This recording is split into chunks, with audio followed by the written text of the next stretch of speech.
Hello everyone and welcome back to Quickflicks, and today we'll be discussing Captain America and the Winter Soldier. Let's jump right in.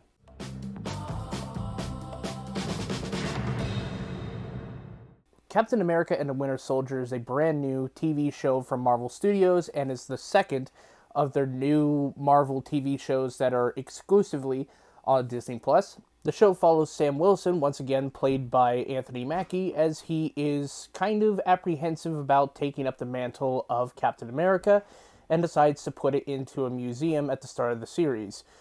The show also follows Bucky Barnes, aka White Wolf, aka the Winter Soldier, once again reprised by Sebastian Stan, as he is struggling to understand his new place in the world as he now has to go to a mandated therapy session that allows him to explore his tragic backstory, his PTSD from his time being manipulated by other governments for their own nefarious reasons, and for, well, killing people unintentionally, even those closest to him who have had relatives killed. And the show also follows the Flag Smashers, led by Carly Morgenthau, as a group of people that are trying to bring the world back to where it was before the blip from Avengers Endgame. And apparently, according to this universe, the events during the 5 years was that there was no borders, people were helping people, there was no homelessness because there was more homes, and people were more accommodating because they all went through a very traumatic experience, with Thanos having snapped his fingers and caused half of the universe to go extinct. And since the blip happened and half of the population that was once gone are now back, the Global Repatriation Council is seeking to try to move the people that were in the homes of the people that were blipped out of existence in Infinity War, and trying to get them back into their homes that the homeless people or the refugees were accommodating. And so she leads the Flag Smashers to try to bring back that whole thing. And at the same time as all this, the thing that unites Bucky and Sam together is both the situation with the Flag Smashers and the introduction of a brand new Captain America by the name of John Walker, played by Wyatt Russell, which I just find really funny how Kurt Russell and his son Wyatt are both villains in the MCU. And what's also really funny that I found out is that Wyatt Russell initially auditioned to play Captain America back all the way before the first movie was made. Like, that's actually kind of funny, and it's kind of cool, honestly, that they just reuse an actor that had once auditioned for the same role as Captain America to play a new version of Captain America that, let's be honest, is not my Captain America. So yeah, this is going from the same similar vein as WandaVision, where they explore more of the characters that had not really a lot of exploration before in the MCU, and now we're getting a little bit more of it. Where WandaVision was much more of a creative spin on the idea of exploration, using media analysis and recontextualization to understand the personal psyche of Wanda herself, and exploring the processes of grief and how even through that grief you can manipulate other people into, being hurt by that grief, which is kind of interesting for the most part. And so now with Captain America and the Winter Soldier, this takes a little bit more of a grounded approach, but is much more solid in its themes, I guess. Now, there is plenty of complaints to go around with the show. I have a few myself, and I kind of want to get through those real quick. So the first things first, one of my major issues with both Captain America and the Winter Soldier, I keep wanting to say Falcon and Winter Soldier, but the ending makes it clear that it's now Captain America and the Winter Soldier. I'm going to try to get it right. The one thing that is made clear by both Captain America and the Winter Soldier and WandaVision is that it feels like it's an elongated movie just cut up into different parts that are conveniently placed as episodes. And that's why it kind of feels like the endings of these movies, or the endings of these, TV shows, don't feel like TV shows, because the finale is just the climax and the resolution of a given movie. If the first two episodes of this show are all the introduction, you have the midpoint, which is episodes 3 and 4. 5 and 6 is the resolving action and the climax, and just boom, the conclusion of all that.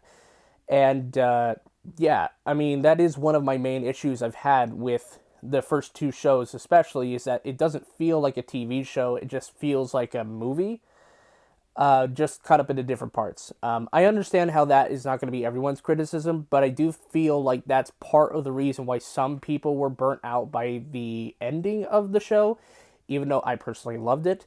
My other main issue is with the Flag Smashers. I feel like the Flag Smashers in this show doesn't necessarily get a lot of time to really compress why they're doing all this. We're told things that they're doing these things because of the JRC being displaced and all this other stuff, but I feel like the Flag Smashers just don't get enough characterization that way.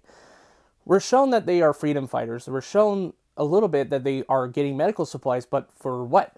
We know that they're in charge of like this group of refugees that are trying to survive because the GRC is not really helping at all. And so they're trying to help. But we don't really get a lot of the context before the blip. And what I would have really liked is for the show to have had at least one episode where we follow Carly or someone else in the Flag Smashers, more especially with Carly, I feel, where it would show what happened before the blip, where we get context as to what life was really like for Carly and before the blip happened, right? Because without that, we are kind of left with a antagonist, or at least a character or a group of people that we are told to have sympathy for, but through the actions of the show, we don't really understand what exactly they're trying to get back to. And because of that lack of context, that also is where it fails, you know? It's wanting us to, like, be, like, empathetic to this person as a refugee. They're trying to be empathetic to this group of people, but once Carly blows up a whole building full of people, innocent people, that's where that whole thing kind of just falls by the wayside, you know? Like, as soon as that happens, we kind of already figure that we're not really meant to, like, side with this person, right? Even if their intentions are supposed to be good, right? The fact that they are trying to fight for refugees, or the fact that they're trying to, you know, bring the world together and have no borders or whatnot, even if their intentions are good, the very fact that this person chooses violence is kind of sad, honestly.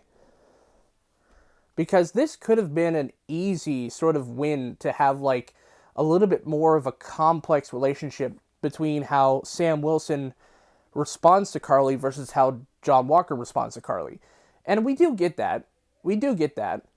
But politically speaking, it's just kind of weird how Sam would side with Carly even if she ends up killing people in the process.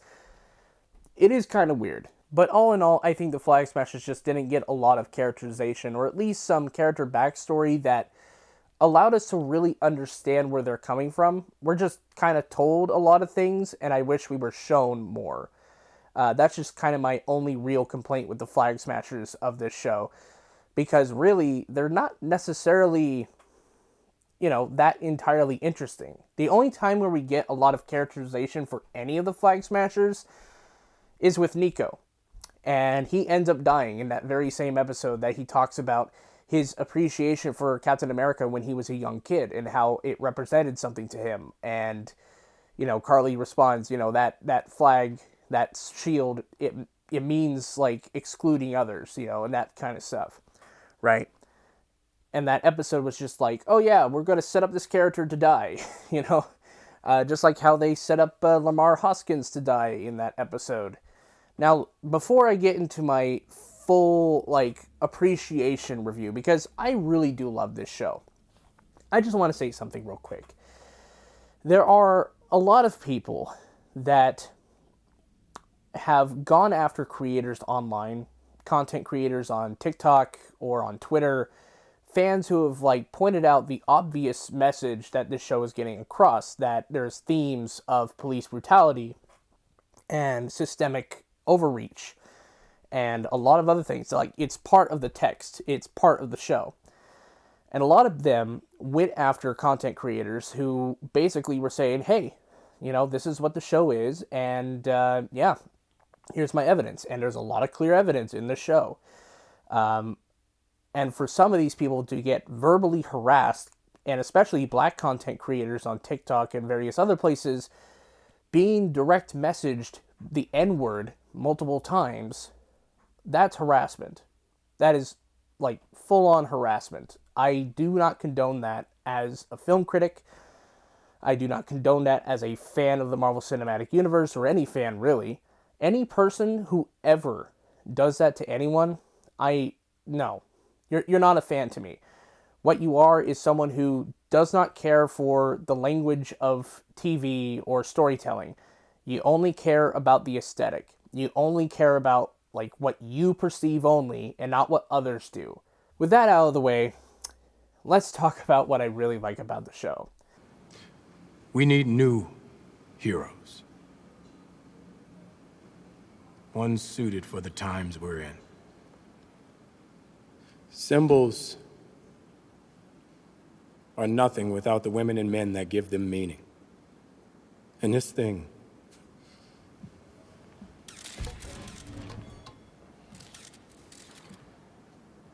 I don't know if there's ever been a greater symbol, but it's more about the man who propped it up. And he's gone. What I really like about the show is there's two things that this show really accomplishes, for me at least, even if some of it's a little bit muddled. There's two things that I really appreciate. The first theme that it really covers is the usage of power. There's a lot of usages of power in this show, from how there's a difference between what John Walker would do versus what Steve Rogers would do.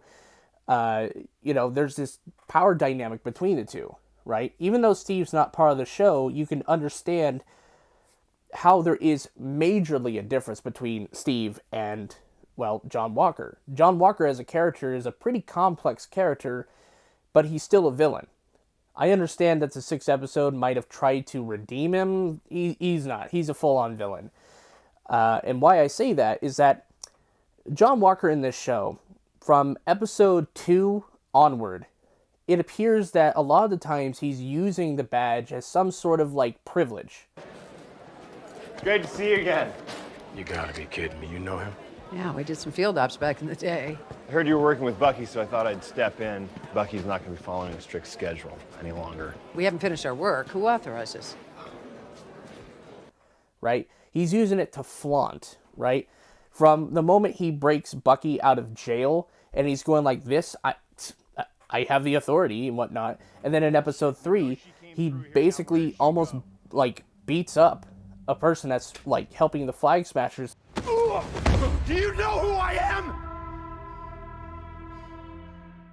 Using it as some sort of power tool, as opposed to a shield that helps people, right? And there's a really clear difference from the get-go between John Walker and Steve Rogers, and who Sam ends up being. And if it wasn't obvious enough that this is also a play on how, people in authority power are viewed in most of society who abuse the power that they have, the 4th episode makes it very explicit. Very explicit. By the end of that episode, we see John Walker with the shield. A shield that had meant so much to so many people, that meant, freedom and safety and confidence and protection, was used offensively. A shield that is meant to, protect people was used offensively. Having the very vivid image of the blood of Nico, the Flag Smasher, on him, on this shield, is something that was very vivid in many people's minds. And the weirdest thing is that a lot of people justified the behavior, which, if we hadn't already have had a whole year where we're protesting for the arrest of Derek Chauvin, and now he's, been charged with all 3 of the counts, and how we've always had now this discussion of police brutality and how the power was abused, the imagery of that scene in episode 4 makes it very apparent that John Walker was clearly not in the right, with so many people standing and staring and in shock. Even Sam Wilson and Bucky Barnes were in shock. Everyone was in shock. And so it basically comes down to this.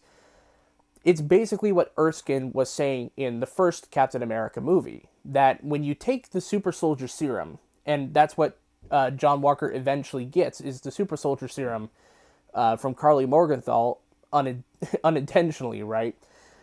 He gets the super soldier serum not because he wants to do good, but because he wants to be powerful, that he wants to have the authority that Captain America usually has.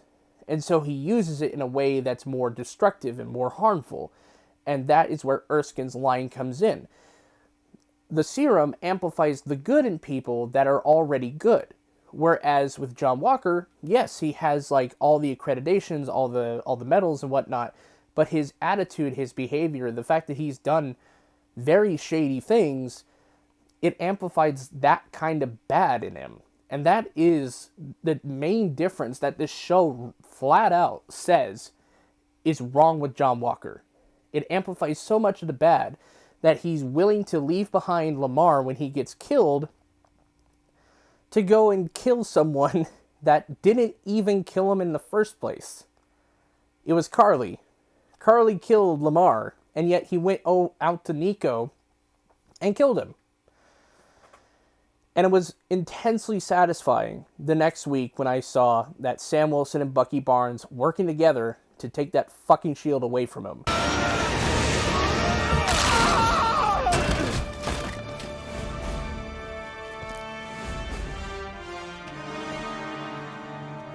It's mine. It's over, John. It's mine.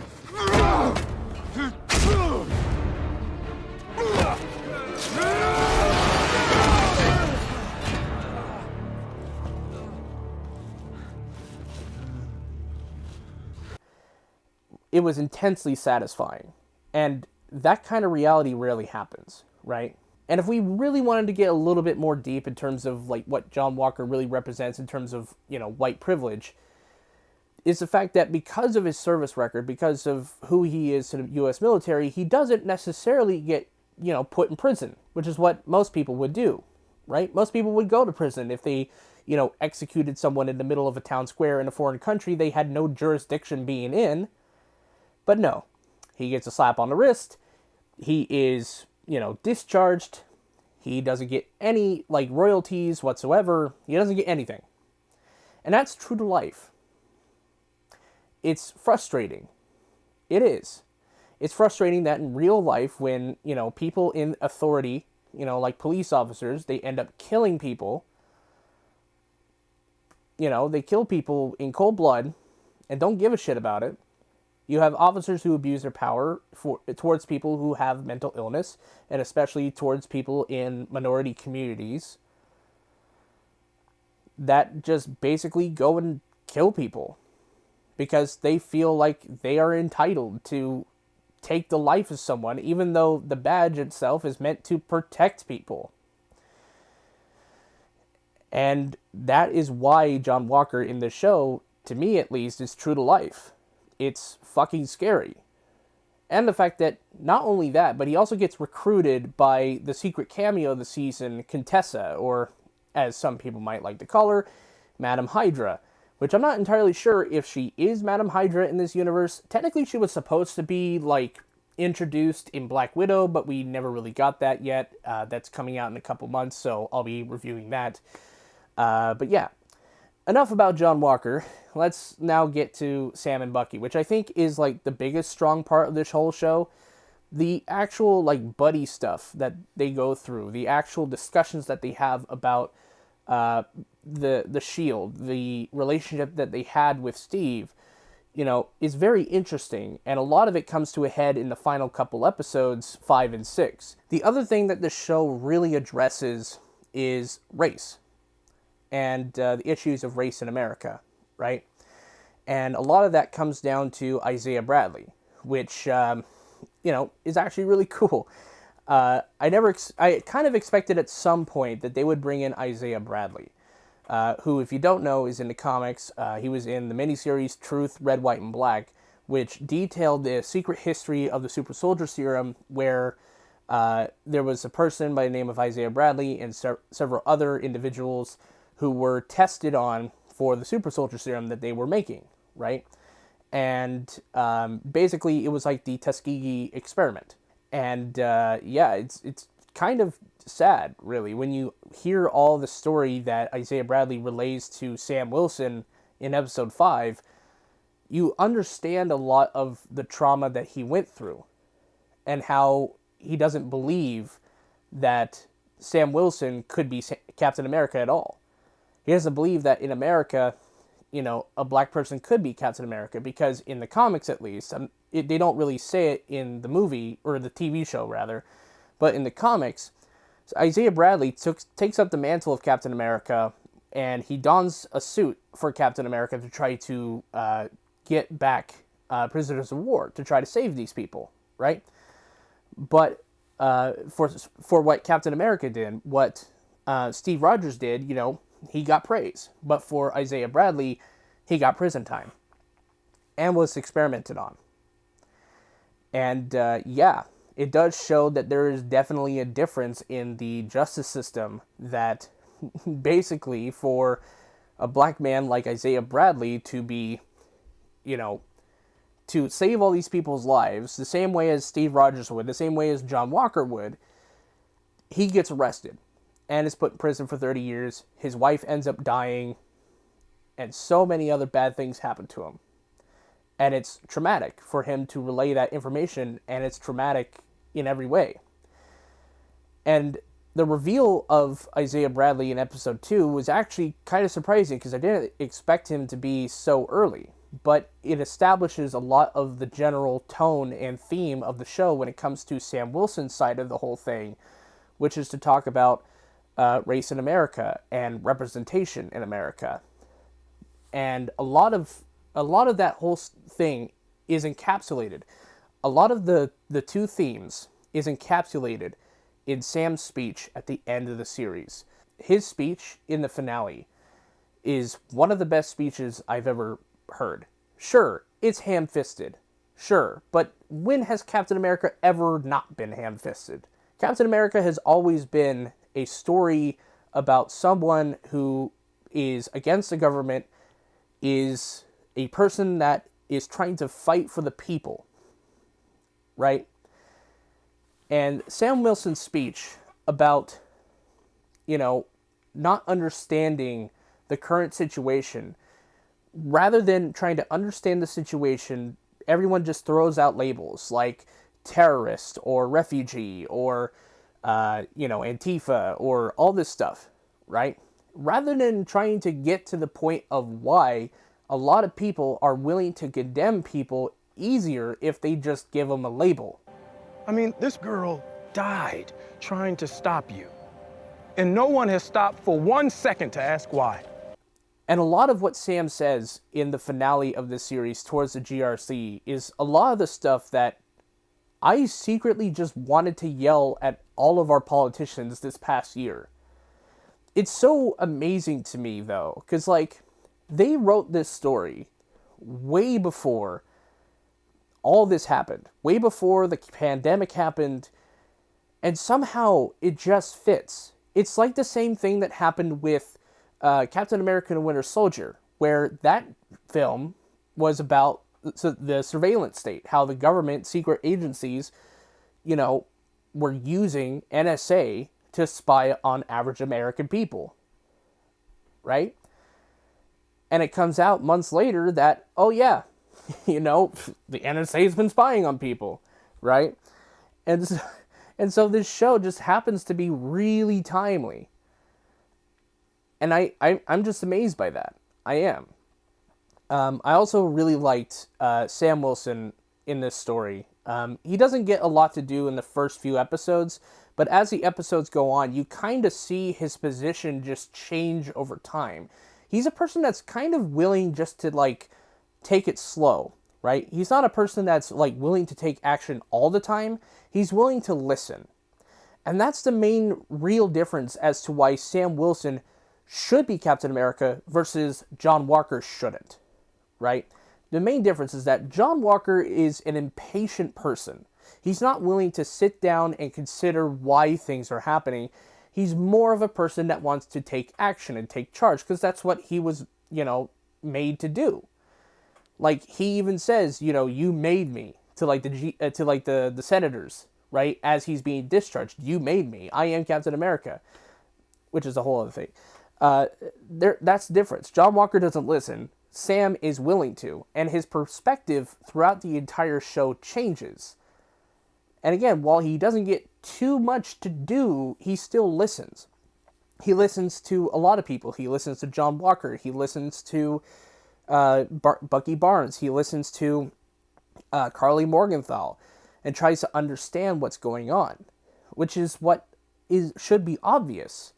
But for some people, like, trying to understand an issue by actually talking with someone about the issue is somehow lost on people like John Walker, who just want to take action and do the immediate change to protect the good people. And that is a really interesting dynamic. And it is something that is part of the Sam Wilson Captain America comics. And yes, even though it's a safe thing to try to, like, watch from a distance to try to get everything and to learn all that you can about a situation, that's what made Sam Wilson Captain America a lot different than Steve Rogers, too. Steve Rogers was considerate, but he also wanted to take action as well. And Sam Wilson, I feel, is going to be a character that tries to understand the situation more than just the basic level of, hey, this is a bad guy now, we gotta go do the bad guy, and have no nuance whatsoever. And Sam wants to try to have nuance. And I like that. I really do. And I'm really excited to see him return again in Captain America 4, which I'm excited for. I'm just flat out excited for. I also love Bucky Barnes in this show, as it tries to explore a bit more of his PTSD. And while Bucky Barnes doesn't necessarily get too much to do in the show, we get to see a little bit more about his relationship to the Wakandans, how they helped him out of the programming of the Winter Soldier, and how he continues to try to, work, right? How he continues to try to make amends for the things that he's done, especially when he's friends with someone who he unintentionally harmed by killing his son. And I found that relationship kind of heartbreaking when he had to tell him the truth in the finale. It's kind of sad. The show also has some really good moments of bonding, and a lot of the show is communication, and I like that. Not everything needs to be about, like, punching people, right? And it's the same thing that I liked about WandaVision, is that they actually give time to actually talk through things, right? Talk through the issues that need to be handled. And it works. It works a lot in this show. So what do I really think about this show, all in all? I don't think it's perfect. I do think that in terms of, the Flag Smashers, they could have been handled a little bit better. I think they could have added another episode just to clarify some things, or at least to, like, showcase, like, what the events of the blip were like. Like, maybe Sam is watching a documentary, or maybe someone is watching a documentary, right? And we see a little bit of, like, what pre-blip was like during that 5 years. And even if the ending has a little bit of a weird thing with the power broker, which is a whole other thing, I still enjoyed all the show. I liked Baron Zemo too. He added a bit of dynamic to this group where, he's not necessarily a villain. He basically flat out says what he wants to do, right? And I also saw a lot of people try to agree with Baron Zemo, and he does bring up some good points about, people who actively seek power are also people that have supremacist ideals. But what we never considered when watching that scene is that Baron Zemo is a fucking rich guy. He himself has power in terms of wealth and material goods, and the fact that he himself is a supremacist in some ways. So it's kind of weird how so many people agree with him but never consider that we should also criticize him for also being a person with power and privilege. It is kind of weird, right? It is weird that so many people tried to, be on the side of Baron Zemo. And yes, we can agree with Baron Zemo, but he's also a person that has so much power in the world. So there's that. The ending of the series, I'm kind of interested in. The whole stuff with the power broker was kind of expected. Like, the series in this series, Sharon Carter like the entire MCU has not really had anything to do with Sharon Carter. Sharon Carter as a character in the entire MCU is kind of like a blank slate, and for her to take on the role of the power broker is actually kind of interesting to me. Although I wish they had a little bit more like just a little bit more to like flesh out that side of it, because it does come off as random, even though it's kind of expected that she was going to be the power broker. But the end credit scene kind of like sets up some things that I'm kind of interested in. I feel like her ending in this show sets up a lot of things with things like Armor Wars and possibly Secret Invasion. Not entirely sure, but we'll have to wait and see when all that comes out. Again, I really enjoyed I really enjoyed Captain America and the Winter Soldier. I thought some of the action was pretty good, although I do think one of my other criticisms is that with the action sequences, it could have been handled better. There's a lot of shaky cam, which I'm not a fan of.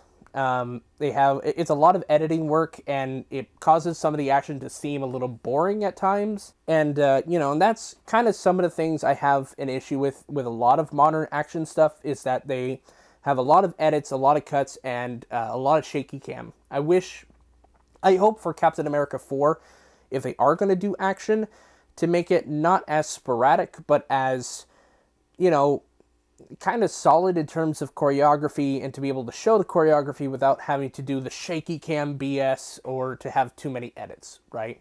And so that's just basically all I have to say. My thoughts were definitely not organized for this video. It's a long video to discuss, but I wanted to make it all in this one video. I didn't want to condense all my thoughts. So yeah, I'm going to give Captain America and the Winter Soldier a B+. Thank you guys so much for watching my review of the Disney Plus series Captain America and the Winter Soldier. I want to know what your thoughts are. What did you think of the show? What did you like about the show?